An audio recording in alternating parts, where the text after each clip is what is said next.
এত বড় কাঁচা মিশা কথা কেমনে ঠিক কিনা বলেন? এটা তো দেখা যায় মি আমনে কলটা ফানির গ্লাস।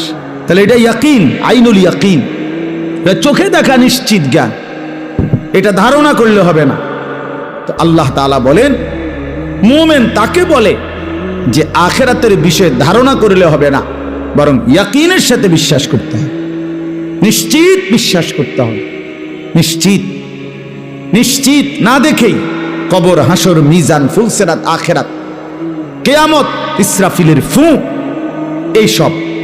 এই জন্য বাপ আমি আপনাদের কাছে বুঝাইতে চাই, এই কথাইটা যদি কারো দিলের মধ্যে বসে, আমি একদিন মরে যাব, আমারে কবরে যাইতে হবে, কবর থেকে একদিন আমাকে হাসরের ময়দানে বিচারের জন্য দাঁড় করানো হবে, আর সেই বিচারের ময়দানে আমার পুরা জিন্দেগির আমল নামা লিখিত কপি